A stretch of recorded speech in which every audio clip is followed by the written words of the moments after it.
Bien, bonjour. Donc, on ne va pas tarder plus que ça. Donc, le principe de cette rencontre, c'est de se dérouler en deux temps. Dans un premier moment, Patrick évoquera des questions liées à l'image et Michel Bokanovski donc viendra parler de son travail travail de musique sur les films de Patrick Bokanovski. Enfin, pas de façon générale, puisque le premier film de Patrick Bokanovski, comme vous l'avez dans la notice, date de 1972. Donc il y a un certain nombre de films dont on aurait pu parler. On aurait pu en parler de différentes manières. Il a fait 2 longs métrages, dont L'Ange en 1982, c'est ça? Ouais, enfin, tu sais pas, enfin, qu'importe. Long métrage, voilà. Le rapport de Patrick Bokanovski à l'animation est à la fois précis et lointain. C'est-à-dire que ce sont des films dans lesquels il y a des outils qui sont semblables à ceux de l'animation, le banc-titre, parfois le travail image par image. On aurait pu aborder son cinéma de plein de manières. On aurait pu parler du travail d'écriture, par exemple des textes qui sont à l'origine de certains films et comment ils s'en éloignent. On aurait pu parler d'animation en volume, puisque ça arrive aussi parfois dans ces films. Mais finalement, avec Patrick, on a décidé de tenir simplement un fil, puisqu'il arrive que les films d'animation soient aussi des dessins animés. C'est de partir du dessin, en fait. C'est ça, on est d'accord, Patrick. Et Patrick a préparé une espèce de parcours sur son intérêt pour le dessin et comment ça nourrit ses films. Alors je ne sais pas si on montre la bande-annonce tout de suite ou tu veux dire 2 mots avant, parce qu'on... Bonjour à tous. D'abord, est-ce que ma voix est audible? Est-ce que vous m'entendez? Ok. Oui, c'est vrai que l'écriture au sens écrire avec un stylo ou faire un projet narratif, c'est pas ma chose préférée. Je suis beaucoup plus parti de dessin ou d'impulsion sans faire des textes élaborés. Par contre, le mot écriture a un sens par rapport à la fin. Un film a une sorte d'écriture, enfin un style, on pourrait dire aussi. On peut appeler ça écriture, on pourrait appeler style d'image. Donc au début, on a pensé avec Jacques que c'était bien de vous montrer juste pour une idée de ce que sont mes films. Et c'est la bande-annonce de Un rêve solaire. Donc je vous la projette comme ça et après on verra la suite.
Tenez, madame, vous demandez pourquoi? Eh bien, la réponse est au fond de cette fable, en lettres de feu. Eh bien, lisez votre fable.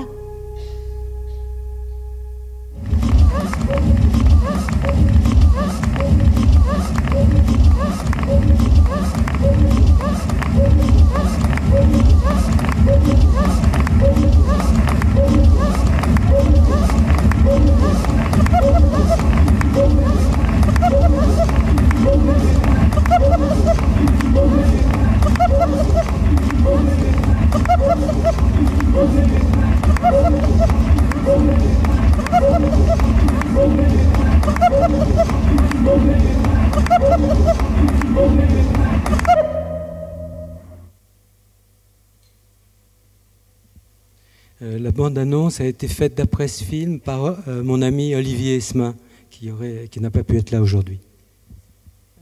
Jacques, à ce niveau-là, il y a finalement un peu d'animation dans le film, comme vous avez vu. Grattage aux pellicules et marionnettes animées, des marionnettes qui avaient des tailles réelles d'ailleurs, grandeur d'homme. Est-ce qu'à ce niveau-là, il y a quelque chose, Jacques? Non, mais écoute, je te propose de continuer. Bon, alors, donc, j'ai démarré en travaillant chez un peintre qui s'appelle Henri Dimier. Moi, je faisais de la photo dans son atelier et c'était en vue peu à peu d'arriver vers le cinéma. Mais je pense que j'ai été pas mal influencé par ce qu'il faisait. Donc, je vous montre des dessins et des peintures de lui.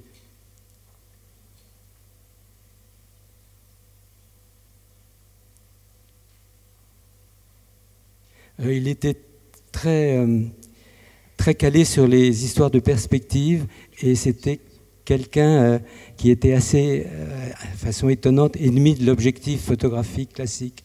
L'objectif, je parle de l'appareil. Il trouvait que les optiques n'étaient pas faites d'une façon qu'on pouvait les faire différemment. Ça m'a beaucoup influencé. Donc voilà, donc j'ai assisté pendant plusieurs années à la fabrication de... Bon. Henri Dimier m'a présenté un jeune homme, Jean Mutschler, qui était un animateur, à mon avis extrêmement doué, à tel point que Norman McLaren lui avait proposé de travailler au Canada. Et il n'est pas parti au Canada. Et le peu d'enseignement que j'ai eu du cinéma, c'est avec Jean Mutschler. Mais je dois vous avouer que c'est plutôt 5 heures en tout, ou 10 heures. Parce qu'il était insaisissable, il avait besoin de gagner sa vie, il vivait en Espagne. En tout cas, il a fait beaucoup de films publicitaires, et là, il a fait un film pour Citroën, qui était l'histoire de la suspension à travers les âges. Donc, ce film, je suis content de vous le montrer, il est très peu connu.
Donc, encore une fois, le sens du rythme, enfin, moi je trouve ça, j'aime énormément, je trouve le sens du rythme, l'invention, la simplicité, excellent. Il y a des films publicitaires de lui, dont j'ai pu déposer quelques bobines à la Cinémathèque, qui sont des petits chefs-d'œuvre aussi. Donc, ensuite, on devait faire un film ensemble, on n'a jamais pu le faire d'ailleurs. Mes premiers films, donc quittant l'atelier d'Henri Dimier, j'ai fait un film qui s'appelle La femme qui se poudre. Mon lien avec le dessin, c'est que, comme vous le verrez, les décors sont peints, les costumes sont peints. Voilà ce que donne le décor, préparation d'une scène, les objets en perspective. Ça, c'est la scène complète. Ça, c'est des incrustations. La scène étant tournée, au banc-titre, j'incrustais des images ou des angles de Chine qui s'emboîtent avec l'ensemble de la scène.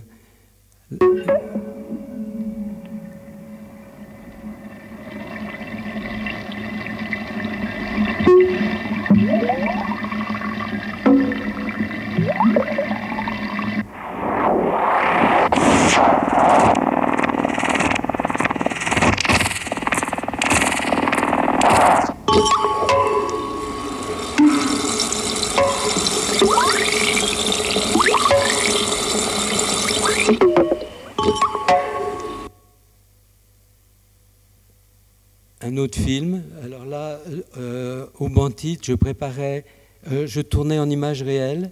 Le personnage était maquillé, les costumes peints, les décors, la table pouvait être faite, construite exprès avec des perspectives.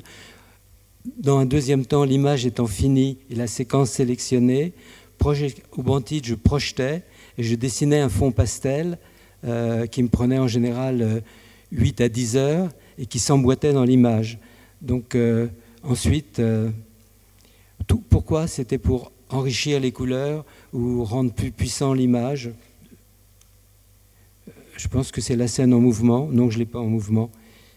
Je vais voir si je peux revenir en arrière. Là oui. Voilà ce que ça donnait. Le fond pastel que vous avez vu se mêle avec le personnage.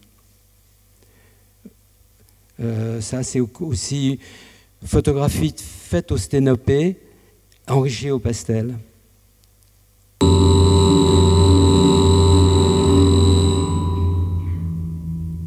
Oui. Rapidement dit, ce qui était intéressant, enfin ce que j'essayais de faire là, dans cette scène, c'était un mélange de perspectives. Le personnage est filmé de 30 mètres ou 40 mètres de haut dans une carrière, donc il était minuscule, et la maison et le décor du fond est filmé au ras du sol, donc il y a un mélange d'espace entre très en haut, très en bas, simplifié. Et ce qui est curieux pour moi, c'est que finalement, on ne pense pas tellement à ces associations de perspectives. Je passe. Donc ça, on l'a vu. Ça, c'est aussi un fond peint, filmé et peint. Tout ça, par exemple, ça, c'est une église ou quelque chose en réfection. Donc vous avez un échafaudage gigantesque. Je trouvais souvent les échafaudages extrêmement une puissance picturale, et mêlés à un fond dessiné ou à l'encre de Chine. Et le personnage était incrusté par-dessus. L'ange, donc mon long métrage, là j'étais inspiré par des vignettes. Ça, c'est des dessins que je faisais préparatoires. C'est des dessins pour une scène qui s'appelle, que vous allez voir, avec un sabreur. Voilà la scène. D'ailleurs, elle devrait être sonore, mais peu importe. Peut-être. Là, c'est une autre scène du film. Je suis parti de dessins de Wilhelm Busch, un dessinateur allemand du début du siècle, c'était l'invention des premières bandes dessinées. Début du XXe siècle. Excuse-moi, tu as raison. D'ailleurs, je parle beaucoup, mais tu as peut-être quelque chose. Non. Bon. Et voilà le Wilhelm Busch, le personnage, et j'en ai fait une scène qui est celle-là.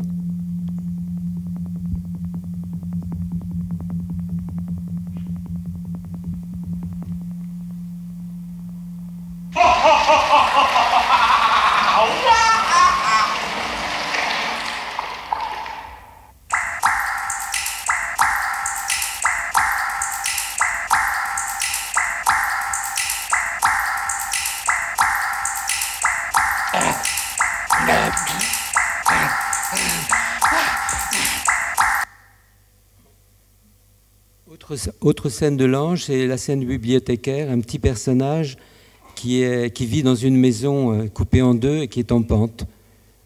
Peut-être qu'elle est là, la scène.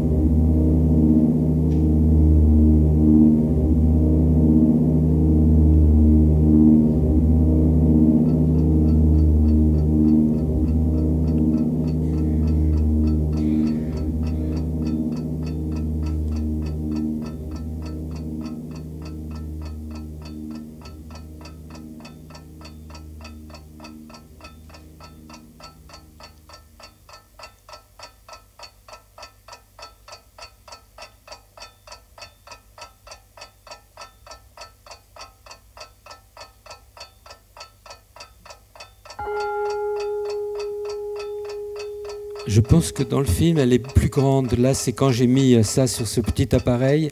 Dans le film définitif, on la voit beaucoup mieux. Il est long à bouger, ce personnage.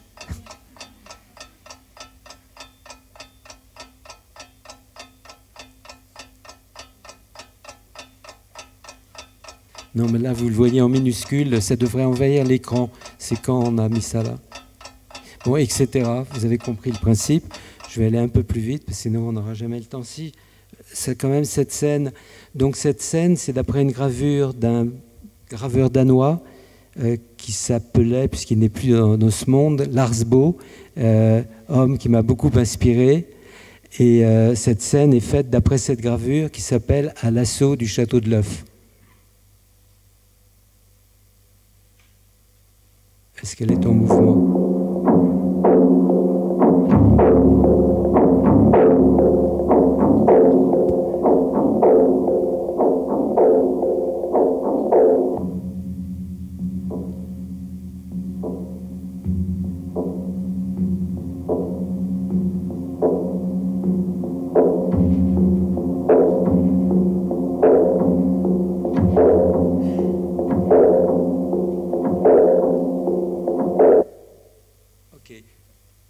Je saute ça parce que c'est bon, Piranès.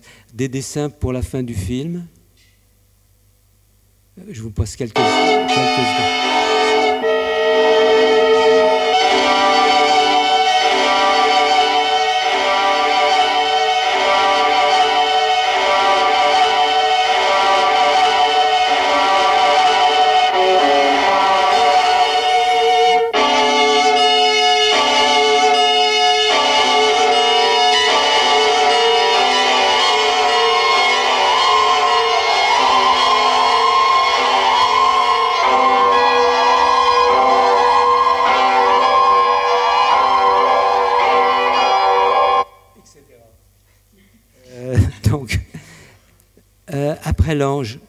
Après l'ange, le long métrage m'avait pris pas mal de temps, je veux dire quelques années.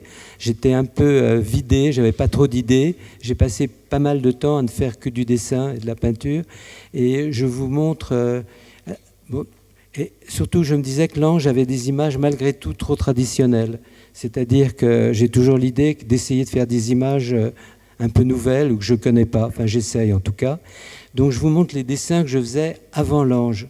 C'était un peu des dessins figuratifs, encre de Chine.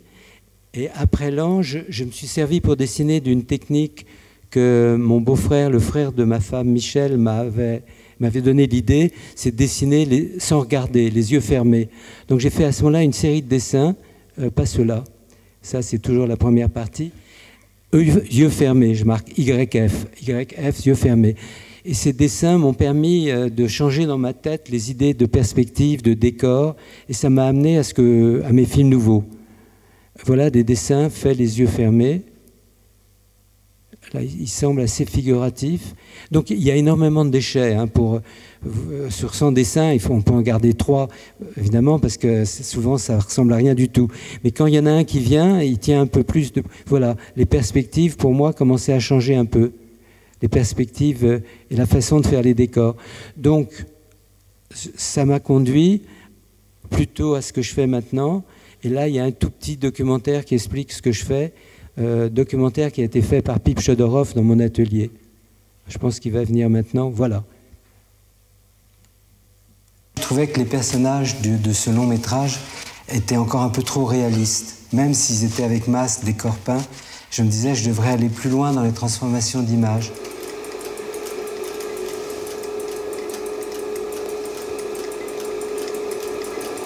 Parfois, je me disais, si c'était juste un dessin, ces personnages, peut-être que le dessin pourrait m'intéresser à certaines phases.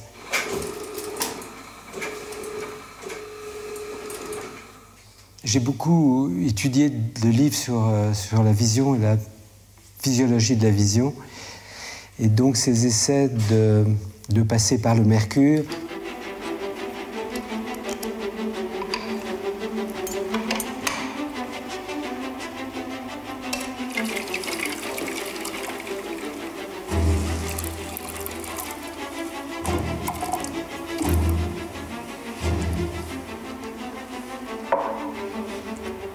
je laisse se reposer le mercure et je peux donner après des oscillations dans le mercure, voilà, comme ça. L'idée générale c'est copier sur les reflets d'eau, Mais l'avantage du mercure, c'est que je peux mettre des reflets d'eau n'importe où, dans un boulevard, dans une chambre. Donc c'est un miroir liquide. L'origine de ça, c'est que j'ai beaucoup aimé le peintre italien qui s'appelait Francesco Guardi du XVIIe siècle. Et ces personnages sont toujours des personnages dessinés comme avec des traits vibrants. Et j'ai eu l'envie, enfin, suite à tout le travail que j'avais fait chez Dimier, de faire des personnages ou un boulevard ou la nature ou n'importe quelle scène avec des personnages vibrants. Donc en regardant ces images en mouvement dans le mercure et voyant que juste certaines phases me paraissaient vraiment intéressantes et suggestives, j'ai pensé qu'il fallait figer le mercure. Donc à ce moment-là, je suis passé à une autre méthode. J'ai reproduit les ondulations du mercure dans des plaques d'inox où je faisais un projet et puis je martelais les plaques pour leur donner certains impacts qui correspondaient à des transformations comparables à des vaguelettes, etc., etc. Là, c'est un autoportrait, très reconnaissable d'ailleurs. Oui, ça fait partie des photos du début qui m'encourageaient un peu à avancer là-dedans. Ça, c'est personnages transformés. Alors, il y a une photo qui m'a servi pour la plage, mais elle était faite bien avant et indépendamment.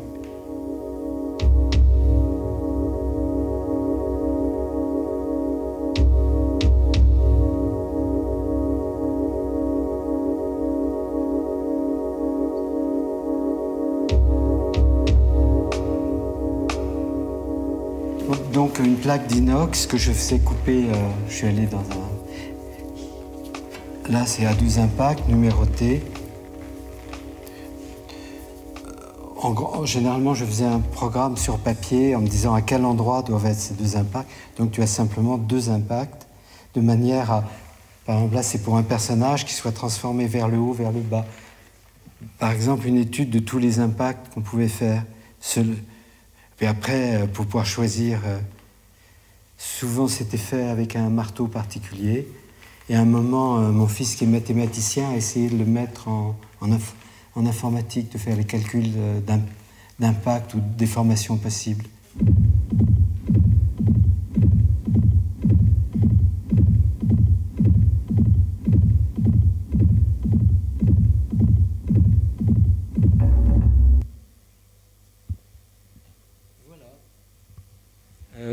Voilà ce que je pouvais vous montrer sur les origines de mon travail et à peu près l'étape où j'en suis maintenant.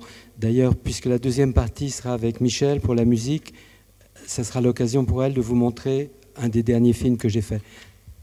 Bien, merci Patrick. Enfin, on a peut-être le temps d'échange avec le public. Donc, Michel... on est dans les temps. On est dans les temps. Michel, est-ce que tu veux bien venir nous retrouver?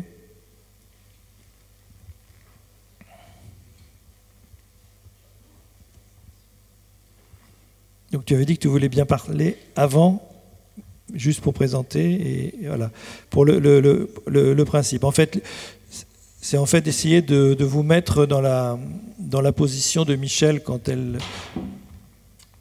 a à faire la musique. Il y a un problème. Cherche... ouais. Il est ouvert. Il est ouvert, oui. Oui, je trouvais ça intéressant de vous mettre dans la position où je suis quand je commence la musique d'un film, puisque je le fais toujours, en tout cas pour les courts-métrages, j'ai toujours travaillé comme ça. Je compose la musique après, une fois le montage image terminé, parce que je ne veux pas interférer dans le rythme du montage de Patrick. Donc, je vais d'abord vous montrer un film muet, puis ensuite, sans interruption, on le regardera avec la musique. Et ensuite, on pourra parler. Donc, le film s'appelle L'Envol. L'Envol, et c'est 97-98, donc c'est relativement récent. 2017. 2017. donc on le voit en silence, et puis dans un deuxième temps avec la musique, et après Donc si tout va bien, il n'y a pas de son maintenant. Ok, donc je l'envoie. Vous avez le temps, 30 secondes pour imaginer après quelle musique vous pourriez mettre sur ces images.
Donc on va le passer maintenant avec le son.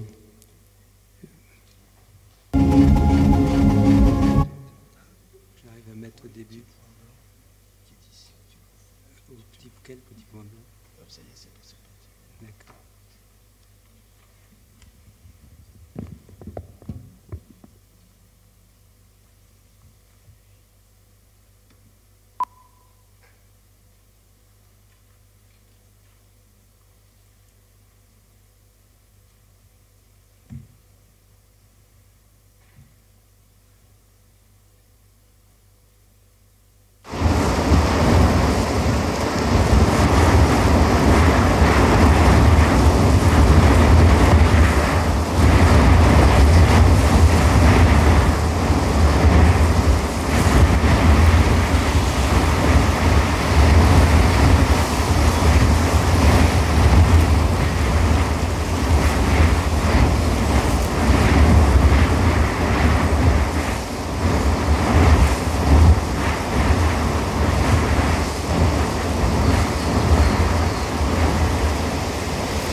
Donc tu peux nous dire un peu quand tu as découvert ces images, enfin, quel était ton état d'esprit et comment tu as trouvé.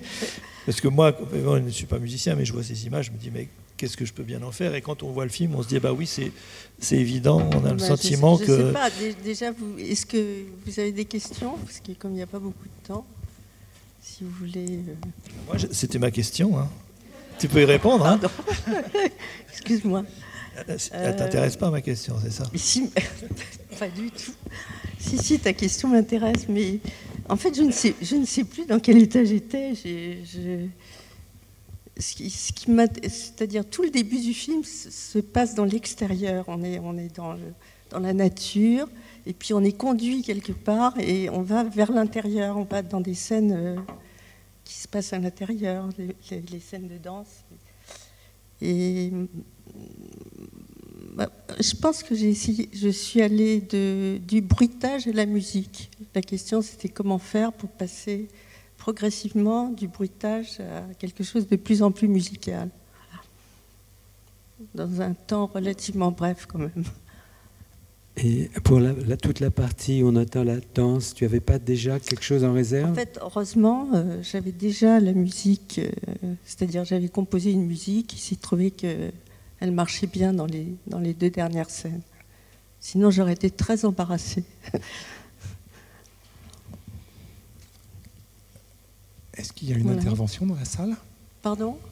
Non, demande s'il y a des interventions dans la salle. Je relance un petit peu. Tu veux parler, Change?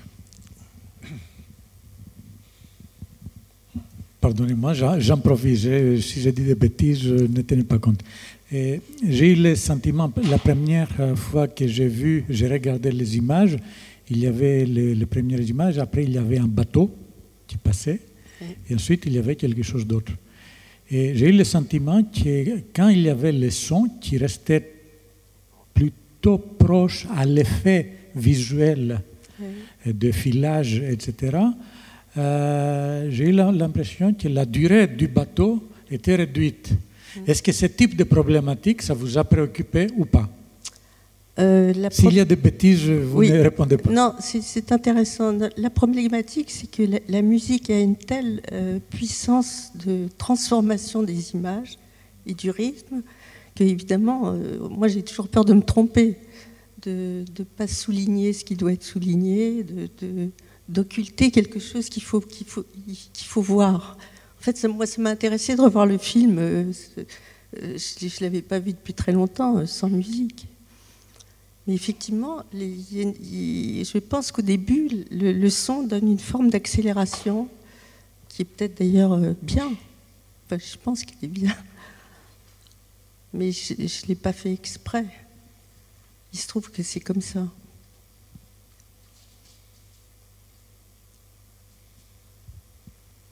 Une question là-bas. Attends, on prend le micro, je crois que c'est... Oui, ça vaut mieux. Tiens, tu peux passer.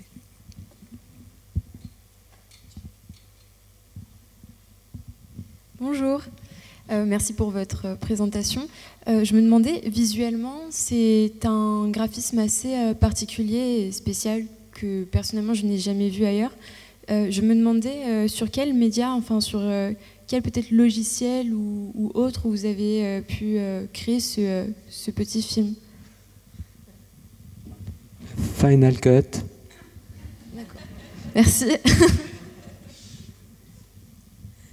C'est la réponse? C'est tout, Final Cut, c'est tout. Oui, d'accord. Mais vous savez, j'ai eu beaucoup de mal et d'appréhension à passer de mes images photographiques, pellicules, bancs-titres, tout ce qui était chimique, à passer à l'ordinateur. J'avais une énorme méfiance. Je l'ai toujours un peu, mais je pense que d'avoir passé beaucoup d'années sur les bancs-titres, l'image-image, fait que quand je suis passé au numérique, j'étais très méfiant et je m'utilisais très peu de choses parce qu'il y a des infinités de possibilités, mais c'était assez vite rapide pour moi, qu'il y avait très peu qui m'intéressait. Donc voilà pourquoi c'est Final Cut. Et puis qu'est-ce qu'il y a d'autre dedans? Mais voilà, c'est tout. Non?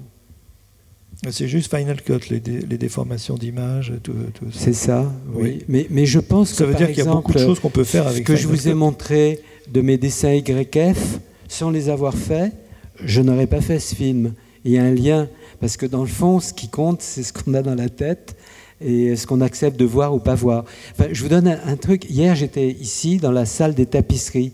C'est extraordinaire, ce que je n'arrive pas à voir. La jeune femme qui était le guide nous a dit, regardez, il y a ça. Et on découvre peu à peu qu'on apprend à lire. Donc même quelqu'un comme nous, très entraîné, il y a toute une éducation de l'œil et de l'esprit qui me passionne en fait. Et tous les instruments qu'on appelle banc-titres, ordinateurs, etc., ce sont des instruments. C'est une petite partie de l'ensemble du problème et des solutions. Voilà, je crois avoir répondu brièvement à ce que vous me demandiez. La technique est une chose, mais pas beaucoup. Mais, enfin, sans technique, ça ne va pas, mais la technique, c'est peu de choses par rapport à l'ensemble. Oui. Tu es d'accord? Oui, complètement. Il y a une question, oui. Là-bas.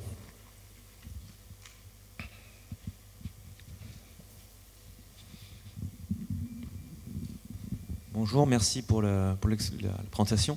Moi, ma question, c'est, là, c'était un choix pour ce film-là de ne pas travailler en musique au départ.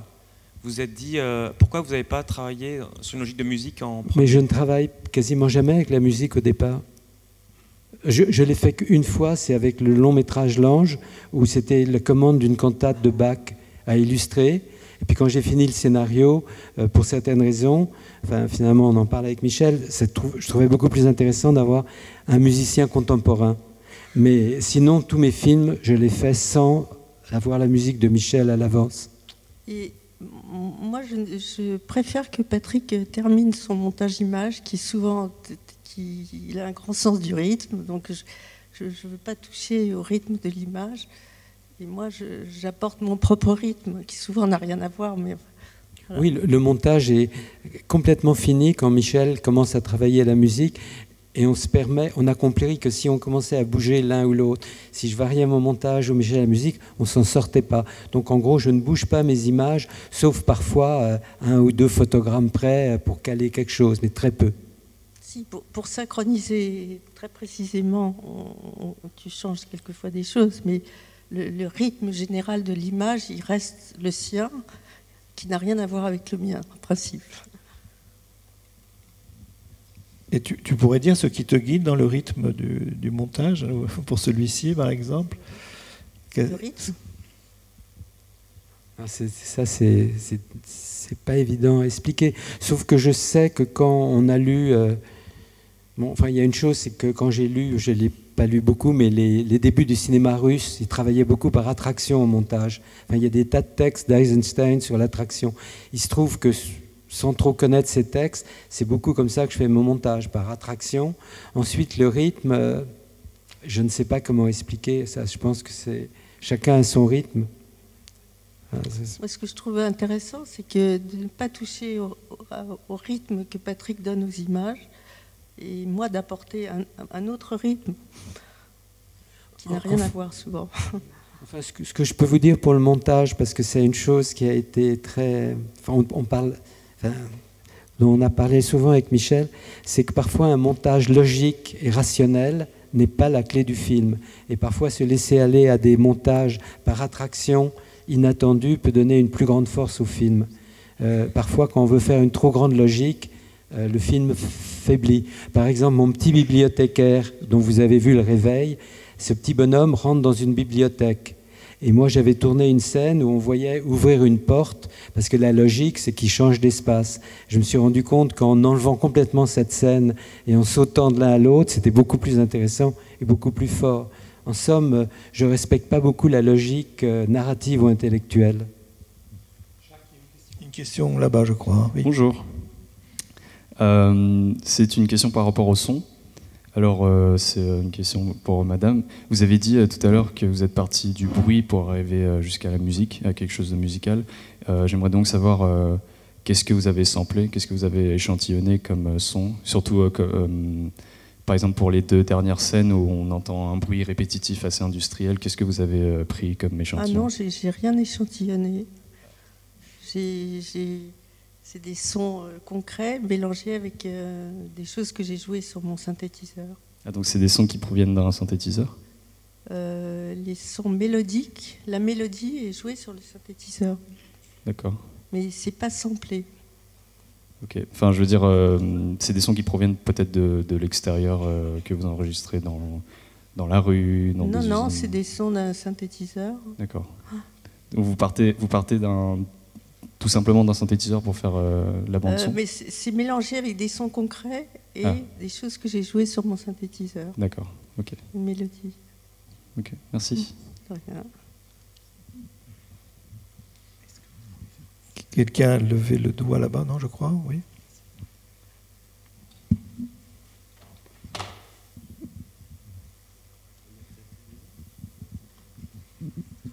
Bonjour, je me demandais parce que vous disiez pour la musique que vous gardez votre propre rythme, mais est-ce que vous parlez ensemble avant des intentions, une intention de départ ou est-ce que finalement vous partez de votre propre émotion? En fait, on ne parle pas beaucoup. On parle pas beaucoup. Je lui fais des propositions. Après avoir vu le film, je fais des propositions et on choisit ensemble ce qu'on trouve le mieux. Mais en général, on est d'accord. Mais on ne parle pas énormément. Mais si je comprends bien, tu laisses à Michel les images, mais tu lui dis pas. Il me laisse les images et il s'en va. Il s'en va, c'est ça. Non, parce que parfois on entend des réalisateurs qui appellent des compositeurs, qui leur disent bon voilà, j'aimerais bien tel type de musique, telle ambiance, et toi, tu n'as pas du tout ce genre de. En gros, jamais. Et je dois dire que moi, je suis content que la musique ne colle pas au film et donne une atmosphère que j'avais pas du tout prévue, qui peut.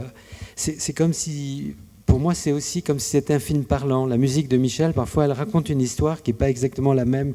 Enfin, moi, ce n'est pas une histoire, hein, ce n'est pas narratif, mais il s'en dégage quelque chose. Et souvent, je trouve que ça marche quand Michel raconte une autre histoire et ça donne du volume. Moi, je crains un peu dans les musiques de films, ce qui est trop explicatif, narratif.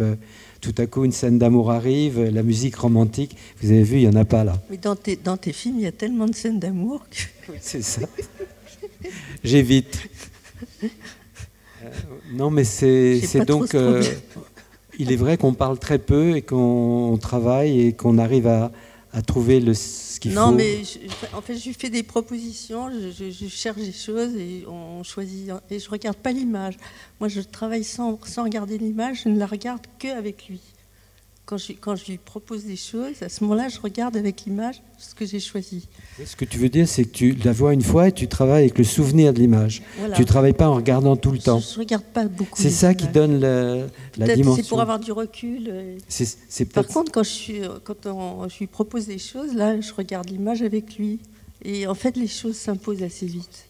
Ce qui marche pas. Il y a beaucoup de choses qui ne marchent pas. Hein.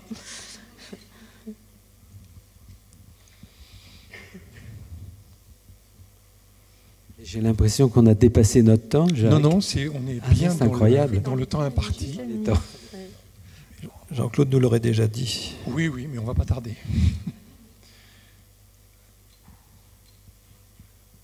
Bon. Oui, c'est sur la musique. Quand on a des images, un film expérimental à mettre en musique, quelle est la tentation? Est-ce que c'est celle de faire une musique elle-même expérimentale ou bien de faire quelque chose de plus soft, on va dire, pour faire simple, de plus mélodique?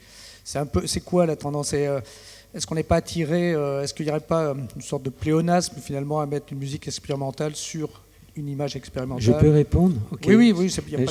Moi, je trouve que la musique de Michel est très mélodique et n'est pas du tout typique des musiques concrètes qu'on entend.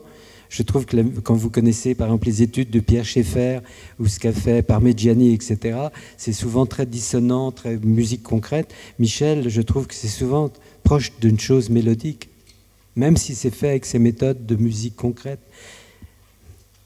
Enfin, c'est mon sensation. Est-ce que vous pouvez me redire la question, parce que du coup j'ai perdu. La question c'était, quelle est votre tentation face à des images expérimentales, vous, quand vous créez la musique? Est-ce que c'est de vous dire je vais faire quelque chose d'expérimental également, ou c'est l'inverse, ou vous ne posez pas du tout la question et ça vient comme ça vient? Non, je ne me pose pas la question. Je cherche à faire le mieux possible pour l'image, pour mettre en valeur l'image et aussi pour faire quelque chose qui se tient dans la durée, dans l'ensemble. C'est-à-dire pas faire un son pour une image. Je voudrais qu'il y ait une continuité dans ce qu'on a vu, par exemple. En fait, on part de choses très concrètes et on est amené à quelque chose de très musical. C'est ce que j'ai essayé de faire, voilà. Quand vous avez pris la parole tout à l'heure et que vous avez expliqué en quelques mots comment vous avez attaqué la musique du film qu'on a vu, L'Envol, vous avez été très concrète justement, parce qu'on a face à nous des images abstraites, même si on reconnaît un bateau de ça, mais vous êtes bien parti, vous n'êtes pas parti des formes et des couleurs, vous êtes parti, on est dans la nature, il se passe des choses à l'extérieur et on va vers l'intérieur, une scène de danse, vous dites des choses très réalistes, très concrètes, qu'on peut effectivement percevoir, et vous avez vous avez quand même retenu, plusieurs fois vous l'avez dit, le rythme, c'est quelque chose d'important pour vous, de ne pas casser le rythme de Patrick. Mais du coup, vous avez laissé de côté complètement le côté, on va dire, picturaliste, formaliste des images. La musique, c'est pas la peinture. Oui. Ah non, je critique rien. Est-ce que je vous comprends? Est-ce que, par exemple, vous auriez plus attendu une musique de Varèse, très cubiste ou constructiviste? C'est ça que vous voulez dire? Ah non, moi je n'attends rien. Je veux juste savoir le processus d'écriture, justement. Et donc j'ai retenu les paroles de Michel, c'est qui me pose question, hein, c'était juste ça. Moi je vois un film expérimental, effectivement on peut reconnaître un bateau, des chevaux sur la plage, etc., la scène de danse. Et j'ai l'impression que pour faire la musique, vous êtes plutôt appuyé sur ces choses très réalistes et moins sur le côté formel. Donc ma question, est-ce que je me trompe ou est-ce que c'est tout le temps comme ça dans la création des musiques de films de Patrick ou pas? En fait, je ne comprends pas vraiment la question, je suis désolée. Non, c'est pas grave. Il arrive qu'on J'essaie de faire ce qui est le meilleur pour l'image. Oui, très bien. Mais ça me va très bien. Merci. Et que ça se tienne aussi, disons qu'on soit conduit quelque part. Bonsoir. Alors moi, c'est plus une petite curiosité. Parce que Michel, si j'ai bien compris, vous avez fait beaucoup de musique pour Patrick. Est-ce que vous avez produit une musique et Patrick a fait un film d'animation dessus? Est-ce qu'il a déjà fait des images sur Est-ce que vous avez été l'initiatrice d'un projet par une musique? Est-ce que tu as fait, enfin juste pour par information, le nouveau film des frères Quay, en fait, est parti d'une musique de Michel Bokanovsky qui est très beau. Donc c'est un peu, ça répond un petit peu à ce que vous dites, c'est-à-dire qu'ils ont été séduits par la musique et le film auquel ils ont pensé, ils ont travaillé en partie à partir de la musique. Mais Patrick, je ne pense pas que tu aies eu cette occasion. Patrick a tourné déjà une scène dans l'Ange d'après une musique que j'avais fait bien avant. Voilà. Mais non, en général, je travaille après lui. D'accord. On va s'arrêter là. De toute façon, ils sont là, vous pourrez continuer à leur parler si vous avez envie. Patrick et Michel Bokanovsky, merci beaucoup. Merci Jacques.